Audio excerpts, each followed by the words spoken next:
Across Canada, Vision invites distinguished citizens of the world to address the human rights issues of our time.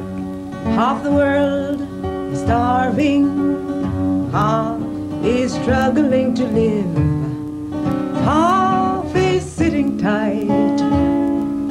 Which side are you on, brother? Think before the night. So anger is in and of itself not family violence. There's often a lot of confusion around that. People will say, well, I fight with my wife. Am I a wife batterer? No, it's not about having anger. Anger is healthy. If it's belligerent and contemptuous and degrading and humiliating, it might be emotional abuse, but anger can be expressed in a healthy way in a relationship. Every human being has the right to life, liberty, and security of person, according to Article 3 of the United Nations Universal Declaration of Human Rights, 50 years old this year. Tonight's Voices of Vision community meeting, one of 10 across the country on human rights topics, is from the Council of Yukon First Nations building in Whitehorse, the Yukon Territory. I'm Rita Deverell, and tonight's speaker, Judge Mary Ellen Turpel Lafond, extends that security of person clause to women, to our right to have freedom from violence. We'll talk with Judge Turpel Lafond later, but first we're touring this community during Women Assault Prevention Month.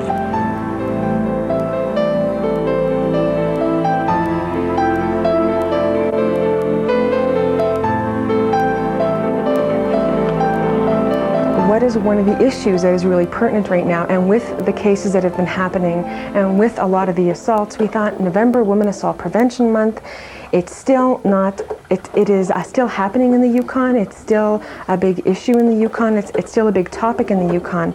So I guess that was why we actually picked this topic, because we thought, although there is a lot of education out there, there is some public awareness, there still needs to be more, and we thought this was a great opportunity for us to have someone come in and actually discuss that. Someone who wasn't local, because a lot of times people go, oh, we're going to hear them again, we're going to hear the Women's Center, we're going to hear this group again, talk about the issue that they see as being important. But having an outsider come in and actually talk about the rights of women and violence, we thought would just maybe hit home a little more, maybe actually get the message out there just a little bit more. What are the solutions? One of the solutions can be for individuals and communities to take responsibility as well for the violence that is happening, that we have to see it happening, we have to react to it happening, we have to do something to actually stop it happening. Part of it is assisting men and or women who are violent getting into treatment, into therapy, into programs that are going to help them deal with their anger and help them deal with the underlying issues. That is a really good solution. That would be wonderful. That would actually help stop the violence. We hear about a lot of violence that happens in this part of the world. And it's usually violence that's inflicted on oneself, one's family. Now, this either means that the North is being given a bad rap, or that there are some factors here that make violence more prevalent. There is something about, and I wouldn't say the North, more isolation. And I think that in any province or territory in Canada where you have an isolated area, come from the Maritimes, there are isolated areas. And so when there isn't a lot to do, when alcoholism and alcohol play a major role for a lot of people, and so I don't know if it's just a North issue, if more of a small community, isolation community. Since you spend what amounts to all of your time on the issues of supporting women who are in some form of crisis or at least need some form of assistance, what's that got to do with your sense of the spiritual, with what you most deeply believe?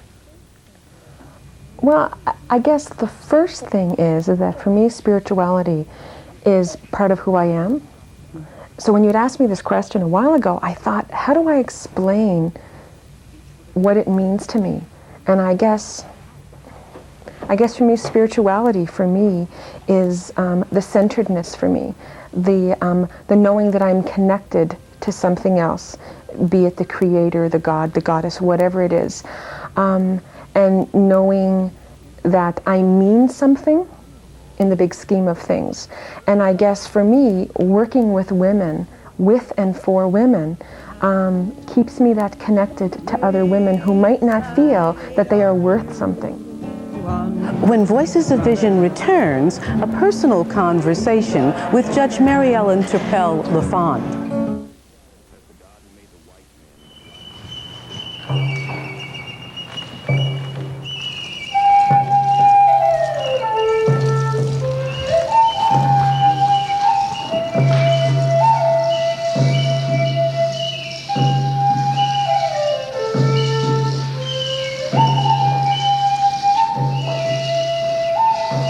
Have you seen any ways that religion is part of the problem in terms of men's violence directed at women?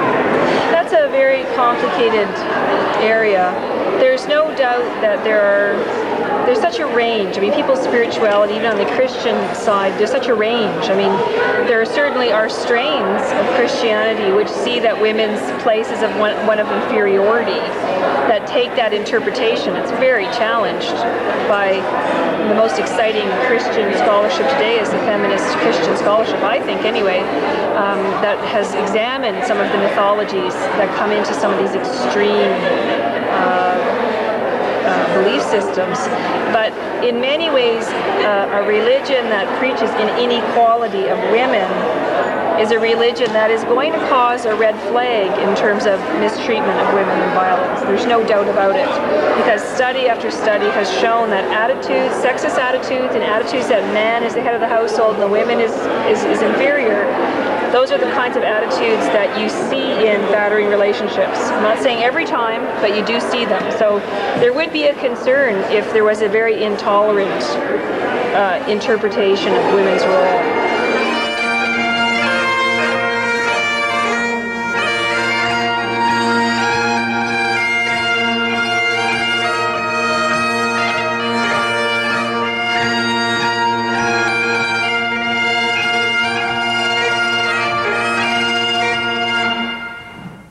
Well, it's my pleasure this evening to introduce our guest speaker, the Honourable Judge Mary Ellen Turpel Lafond. Mary Ellen is of Cree Scottish ancestry and is a member of the Muskeg Lake First Nation in Saskatchewan. She is the first Aboriginal woman to be appointed to the Saskatchewan bench in 1998, and in the past she served as legal counsel and consultant to the Federation of Saskatchewan Indian Nations and the Assembly of First Nations. I look forward to hearing your comments tonight. Mary Ellen?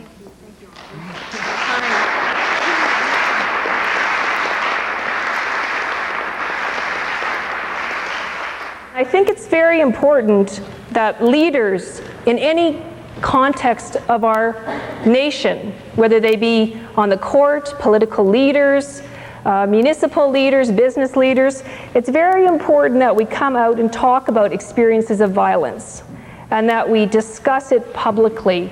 We describe it and explain it. I learned a lot about justice and healing from my experience as a child, which I think has helped me as a judge. Even though I have a personal connection and experience of violence, I believe that has helped me to understand the conflicts that happen inside families and how important it is that we have a policy of zero tolerance toward violence against women. I can speak from experience that violence in the family is a fundamental human rights issue for women and children. It is far too prevalent, it is very misunderstood, and freedom from violence must be a fundamental part of what we understand as the rights of women in our country.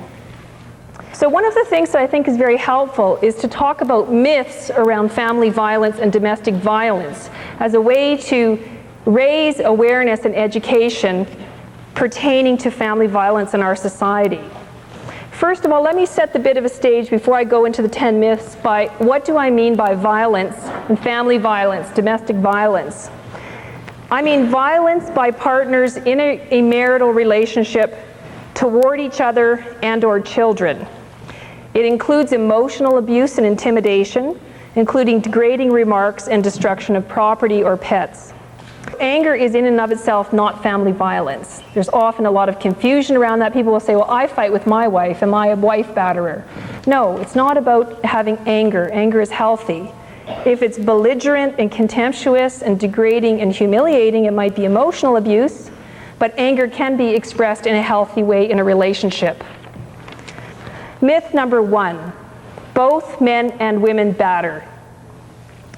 There has been a backlash against the women's movement and the battered women's movement in Canada to say that women batter men too. It's not men battering women, but women batter men too.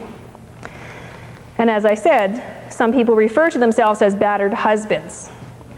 First of all, I think it's important to know that there are studies, reliable studies, that demonstrate that the frequency of violent acts across society is the same for men and women. However, the impact and function of violence as perpetrated by men versus women is very different. In fact, male violence is more often confined in the family context. It more often does greater damage and physical injury to women, resulting in hospital admissions and needing to seek medical attention. Women or wives are more likely to be killed by their husbands than by all other types of perpetrators of violence combined. The second myth is all batterers are alike. All men that batter women are the same. They're the same kind of person. Well, there is no single profile of a batterer and the behavior of a batterer. The third myth, battering is never caused by drugs and alcohol.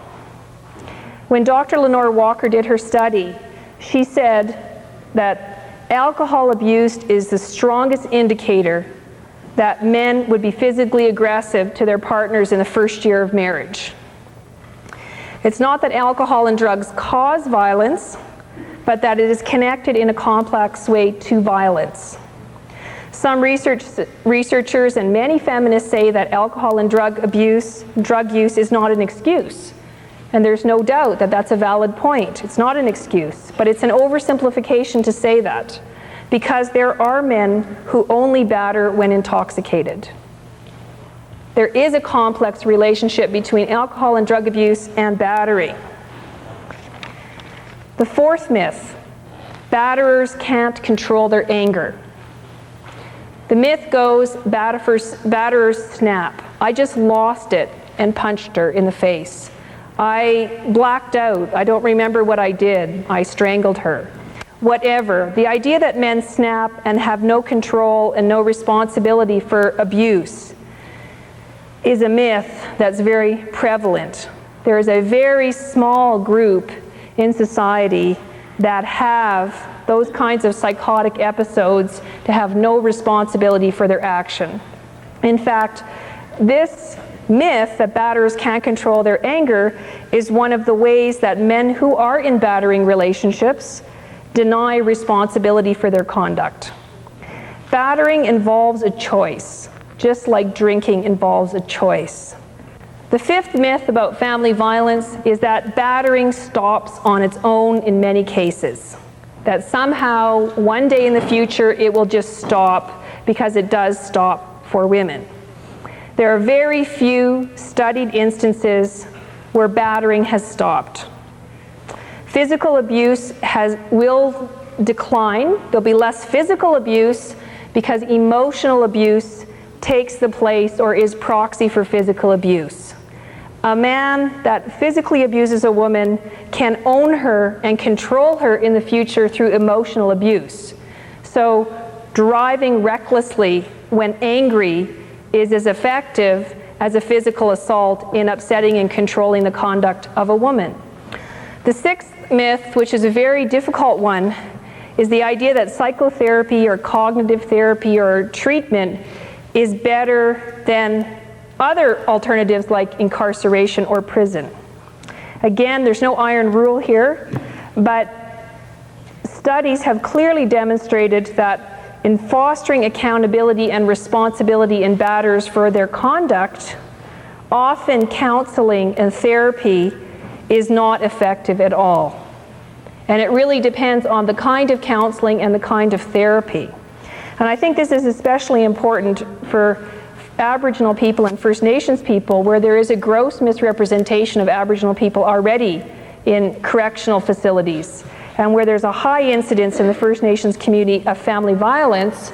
I'm not suggesting that imprisonment is the first choice, but that any program, healing program if you like, which does not firmly put accountability and responsibility at the foot of a batterer, is not likely to succeed.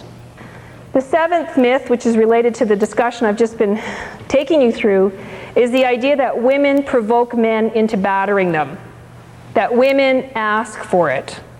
This myth is held by almost all batterers, by many people in the public and by many professionals, that women ask for it. In the context of a bail report or judicial interim release report, I had a worker describe a battered woman as a, quote, professional victim. That is uncommon and it was distressing to me, but these are attitudes that somehow women provoke men. Or you shouldn't have gone over to his house if you didn't want to get beaten up.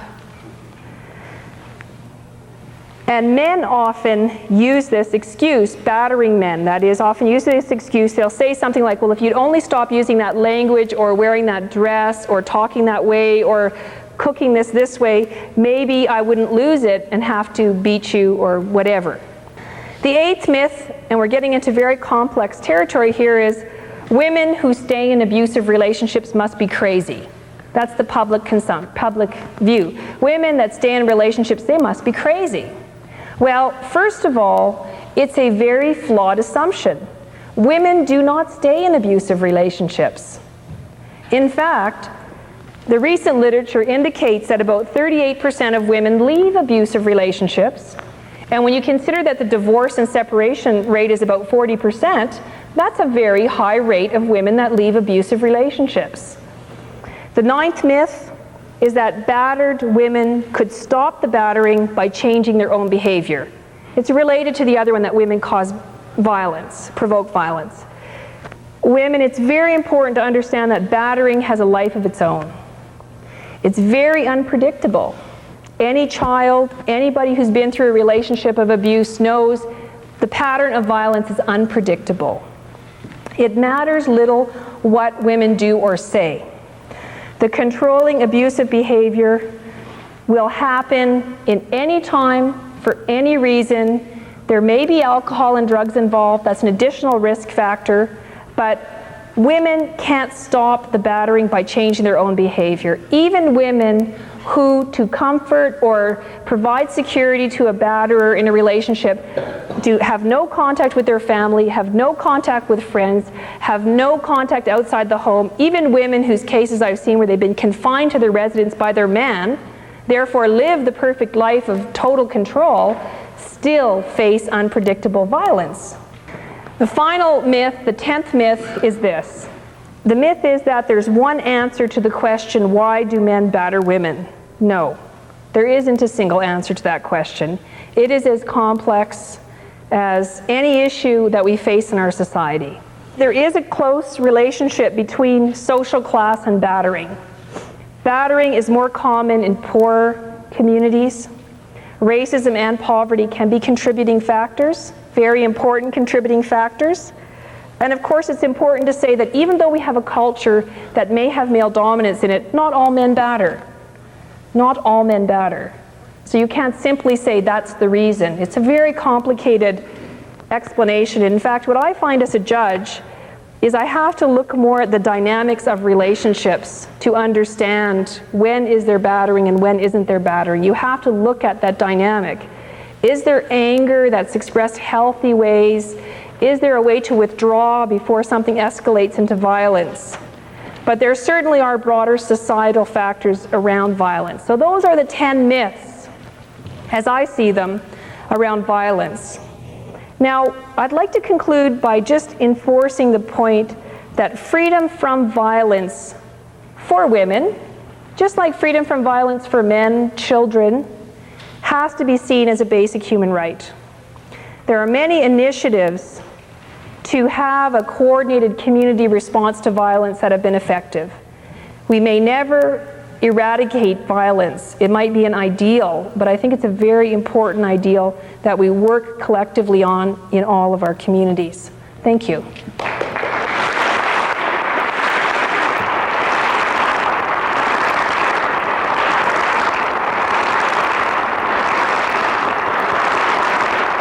My name is Bobby Smith, and I'm from the Musqueam tribe in British Columbia. I've lived up here in Yukon for about 25 years. When we look at the issue of violence, and we look at many other issues that have faced us over the years, I keep coming back to the fact that as human beings, we need to go back to the very basics. And no amount of programs, no amount of days just for women or days for children are going to help us. We have to go to the very basics. And for me, it's the spirituality, the basic laws that our people live by. In January last year, I spoke to hundreds of Yukon citizens who believe the justice system trivializes violence against women. It does this by excusing men who kill women in the heat of passion. Passion is no excuse for murder. I've asked the Federal Minister of Justice to consider reforming the defense of provocation, to disallow this defense as one specific change to the criminal code that would increase accountability for men who kill women. We respond to injustice with grief and rage, but we must do more. We must work for change. We must garner support from men and women.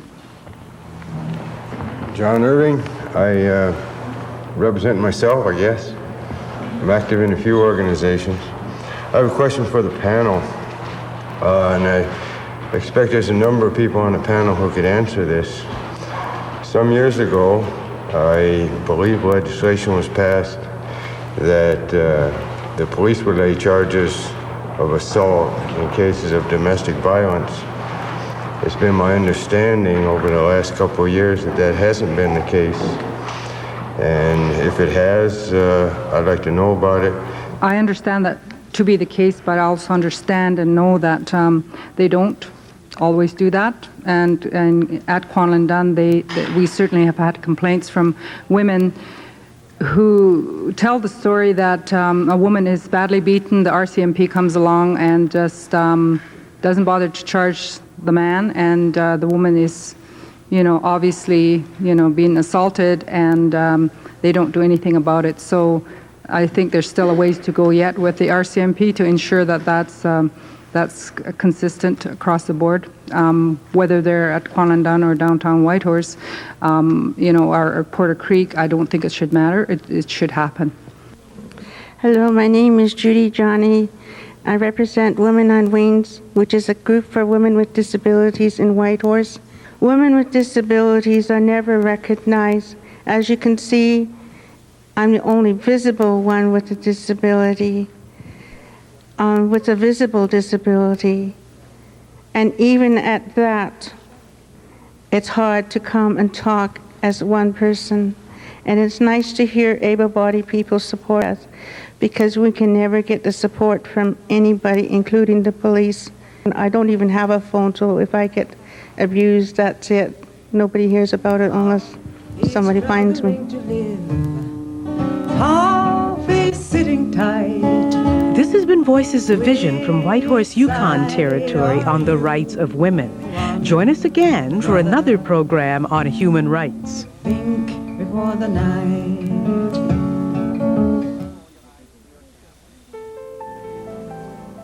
This Voices of Vision program and the entire 10-part series on human rights is available on VHS. Phone 1-800-967-7741. Specify today's air date.